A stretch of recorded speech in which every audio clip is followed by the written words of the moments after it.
Yeah, I mean, this is actually just specifically Spain. The government have said they're not mandating, they're not saying it's absolutely the only thing you have to do, but they're advising people to take a PCR test for their pre-departure test. Now, that's the test you need to get back into the UK from abroad.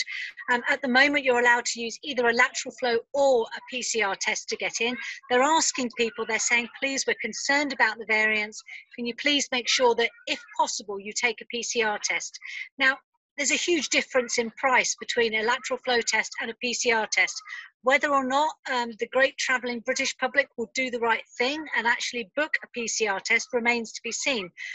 It's not been made essential. You don't have to do it, but they are advising that you take a PCR test rather than the cheaper lateral flow test.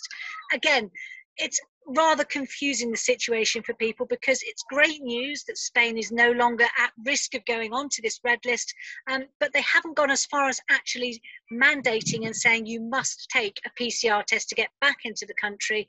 All you have to do is take that PCR test on day 2. Fantastic news for anyone looking to head to France or currently in France. Now, from Monday, we are no longer going to have to self-isolate for 10 days after France has been taken off of the Amber Plus list. This is fantastic news and really follows the data. Cases of beta variant, which was the one that the government were really concerned about, have been falling in France for quite a while. And what is indicative of exactly what happened in this situation is that they have actually put the French overseas territory of La Réunion, which is 6,000 miles from mainland France in the Indian Ocean, that has today gone onto the red list because there are concerns about the beta variant cases there. But right here in France, very little beta, and great news for anyone who's actually in France at the moment or looking to head to France. It now remains on the amber list, which means as long as you're double vaccinated, you won't have to quarantine on return. Well, of course, you've got destinations there across Central Europe.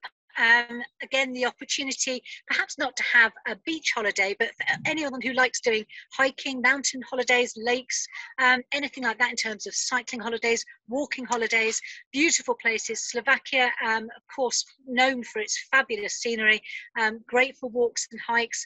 So there's often more choice now for people who are looking to head away, perhaps maybe not just in the summer holidays, but into the autumn. And it's really positive mood that we've got those countries there, the likes of Austria, Norway as well. So again, for people who are looking to do adventure holidays and sports, a really good positive move. The green list, not too different from amber as long as you've been double vaccinated, but it will obviously involve far less cost in terms of testing, and mean that if you have not been double vaccinated, you're able to travel without onerous testing and quarantine restrictions. And it was going to be really important that we actually recognise the fact that the UAE, along with Qatar, Bahrain, these are destinations, and India, that have moved from the red to the amber list. With the exception of India, where we of course saw the start of this Delta variant and the huge surge in cases there, cases have actually steadied there. But with the others, these were major hub airports, and they were actually not put on the red list because they had a serious number of cases in the countries, and in many cases their vaccine rollouts have been better than ours. But they were put on because they were hub airports, and there was a concern that because you would have people travelling via Dubai, the UAE, Qatar into the UK, that could obviously put into doubt, the idea of importing these variants. But I think it's been recognised that if we are to remain here in the UK as a major global aviation hub, we have to have those connecting airports coming into us. We were at a disadvantage without it, and this is really good news. And again, as you say, we're just about to come into the autumn. For anyone who's looking for a winter sun holiday, the idea that Dubai is now off that red list and onto amber is going to be hugely popular. Prices there have really dropped. So if you've been lucky enough to have sort of thought about getting a holiday over the next couple of weeks in Dubai, you would have got some fantastic prices. So really good move, and great for our winter sun going forward as well. Right. I mean, this is a huge blow to anyone who would enjoyed a holiday in Mexico. It's hugely popular with tour operators who offer holidays to all-inclusive resorts on the Mayan Riviera, Cancun. But we have seen a significant rise in cases there, and also, as they say, this a variant of concern, the beta variant of concern.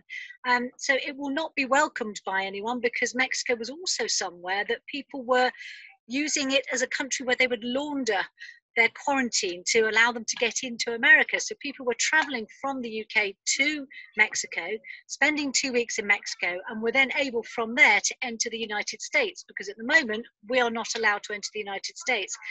So, I mean, that really has been a bit of a blow, and all we can hope is that they really start to get those cases under control and roll out a better vaccination program in Mexico, and can soon hopefully go back onto the amber list. And this is to reflect the fact that the government say at the moment the state is subsidising the cost of that 10 days in mandatory hotel quarantine for anyone coming back from red list countries, and it's rising from 1,750 to £2,285 for a single person. With a second person who wants to actually share the room with the first person, the price goes up to £1,430.